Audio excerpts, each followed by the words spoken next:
مرحبا بكم في أول فيديو ديال لو كور Introduction aux sciences de gestion. نبداو بالانتربريز.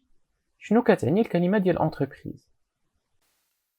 L'entreprise, c'est une unité économique qui combine des moyens humains, matériels et financiers destinés à produire des biens et des services pour être vendus sur un marché afin de réaliser un profit. دابا غنشوفوا هاد لا ديفينيسيون نشرحوها شويه بشويه. الشركه هي وحده اقتصاديه اللي الغرض الاساسي ديالها هو الربح، على عكس الجمعيات والتعاونيات اللي الهدف ديالهم اجتماعي. هاد الوحده كتجمع موارد بشريه اللي هما العمال موظفين، موارد ماديه بحال الالات بحال وسائل النقل، وموارد ماليه اللي هما الفلوس اللي ضروريين باش يخلصوا الموظفين ويشريوا الالات.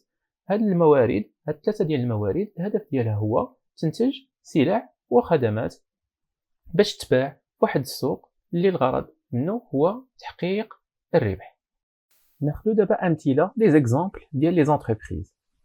كاين لو سي بي لوفيس شيريفيان دو فوسفات، كاين مرجان، رونو، ماروك تيليكوم، افريقيا، اوتوهول، كوزومار، ساهام et bien d'autres.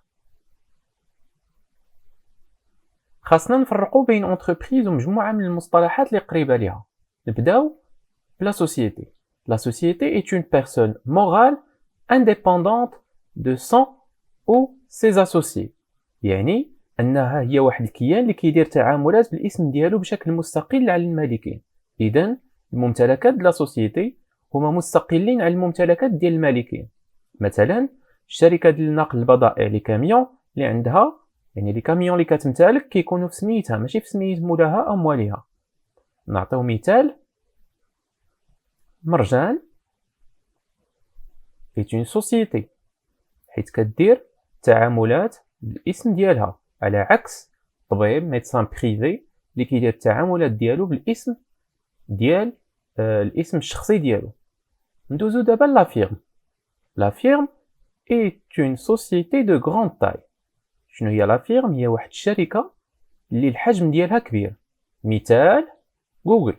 كلنا كيعرف شركه جوجل، شركه كبيره متعدده الجنسيات كاينه في العالم كامل، وما كاينش فينا اللي ما كيخدمش لو موتور دو ريشيرش ديالها. troisième distinction هي l'administration، الاداره. الاداره هي الخصوصيه ديالها ان الهدف ديالها الاساسي هو خدمه الصالح العام، لانتيغي جينيرال، على عكس لونتربريز اللي الهدف ديالها الاول هو تحقيق الربح. مثال ديال لادمينستراسيون لا بوليس. البوليس الهدف الاساسي ديالهم هو لانتيغي جينيرال، هو الحفاظ على الامن ديال المواطنين.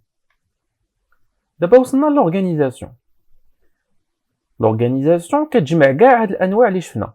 ممكن نعرفوها على انها واحد المؤسسه اللي كتجمع الناس اللي كيخدموا باش يحققوا مجموعه من الاهداف المشتركه.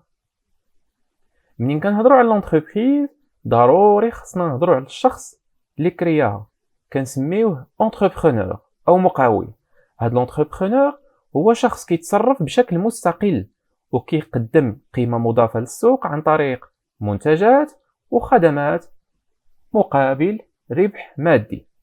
ممكن نقولوا اذا ان لونتربرونور هو واحد السيد اللي كيجيب حلول للمشاكل في السوق. شحال ما كانت هاد الحلول جيده ومطلوبه عند الناس، شحال ما كان الثمن البيع مرتفع، واذا الربح غيكون مرتفع.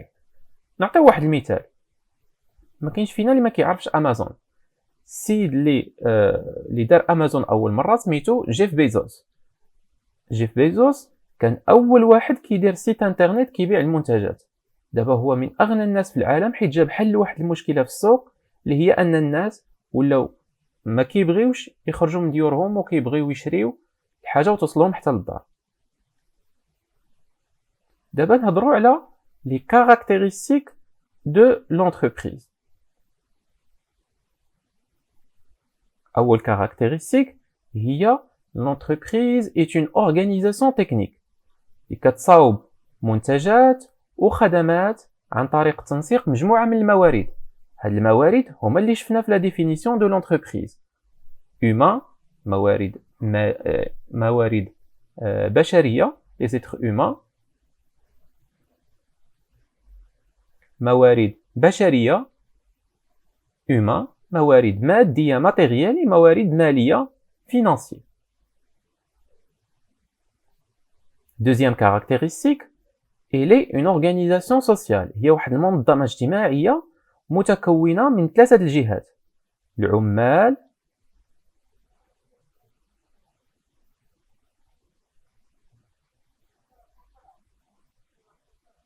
La deuxième caractéristique de l'entreprise, elle est une organisation économique.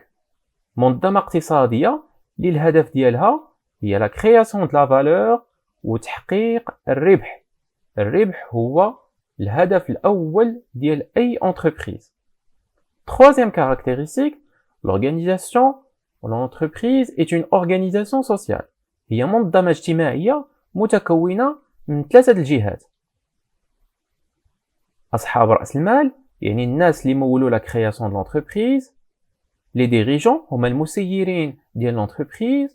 و les salariés هما الأجراء أي العمال. La quatrième caractéristique de l'entreprise, elle est un centre autonome.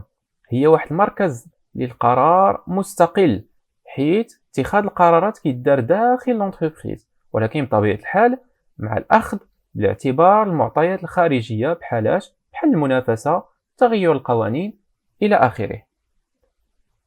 حتى لهنا غنكونوا سالينا الفيديو ديال اليوم. ما تنساوش ديروا ابوني للشين وتفعلوا الجرس باش يوصلكم الجديد ديالنا.